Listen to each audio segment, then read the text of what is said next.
Curriculum development के basic components को देखते हुए, जिसमें हमने करिकुलम की definitions, images, sequence, scope, elements की बात की. Let's have a look at the field of curriculum studies in itself. Basically curriculum studies का फील्ड जो डेवलप किया है, ये एग्रीकल्चर की बेसिस पे डेवलप किया है, जिसमें मुख्तलिफ तजर्बात किए जाते हैं और उन तजर्बात के बिना पर तब्दीलियां की जाती हैं. अगर हम करिकुलम स्टडीज़ को देखें तो इसमें curriculum history, curriculum theory, design, development, implementation, inquiry, evaluation and change, they are defined as different field of curriculum studies. अब हम इन तमाम स्टडीज के फील्ड को अलग अलग से देखेंगे कि हम हर एक फील्ड में क्या देखते हैं, जिनको डिफरेंट डोमेन का नाम भी दिया जाता है.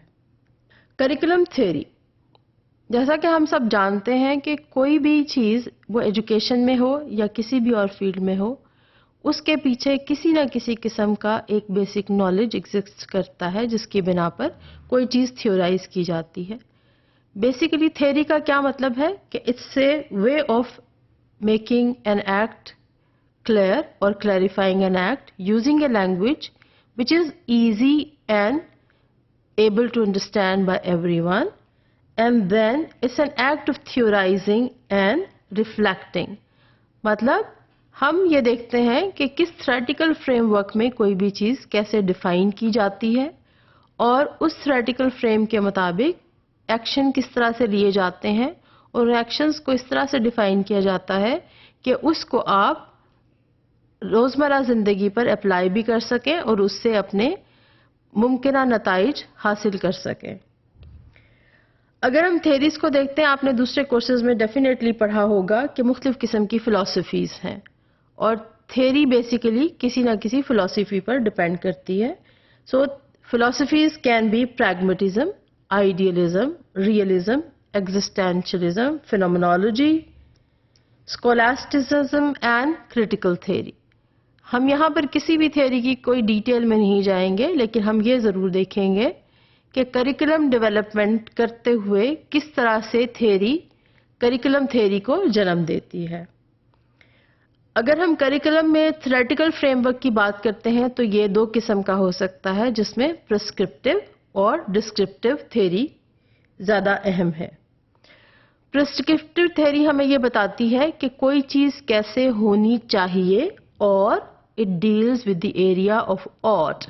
ought यानी what should be done and how it should be done, whereas descriptive theory deals with what is it which is happening right now. हमारी क्लासरूम में इस वक्त क्या हो रहा है और उसे कैसा होना चाहिए.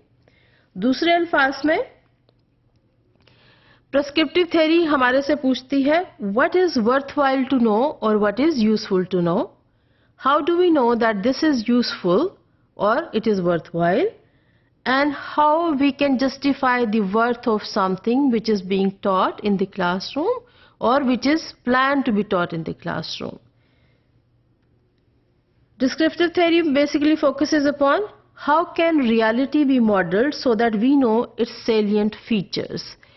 किसी भी क्लासरूम में पढ़ाते हुए टीचर जो कुछ कर रही होती है या जो कुछ हो रहा होता है किसी भी एक्टिविटी में, उसको ये डिफाइन करना पड़ता है कि आपने इसको कैसे करना है. एज ए रिजल्ट हम क्या कर सकते हैं, अगर हमें पता है कि हम ये कर रहे हैं और इस ये को करने की एक ख़ास वजह ये है, तो हम डिस्क्राइब कर सकते हैं, हम एक्सप्लेन कर सकते हैं, हम पेशीन गोई कर सकते हैं और अपने मुमकिना मकासद को हासिल करने के लिए या एक्सपेक्टेड मकासद को हासिल करने के लिए हम उसमें तब्दीलियां भी कर सकते हैं और करिकुलर एक्टिविटी को कंट्रोल किया जा सकता है. उसके साथ साथ हम बच्चों के बिहेवियर या उनके एटीट्यूड को भी कंट्रोल कर सकते हैं. लिहाजा प्रिस्क्रिप्टिव हमें बताएगा ऐसे करना चाहिए और डिस्क्रिप्टिव थ्योरी हमें ये बताएगी कि हमारे क्लासरूम में एक्चुअली क्या हो रहा है और उसे करने की क्या वजह है, जिसका जवाब एक टीचर के पास यकीनन मौजूद होता है.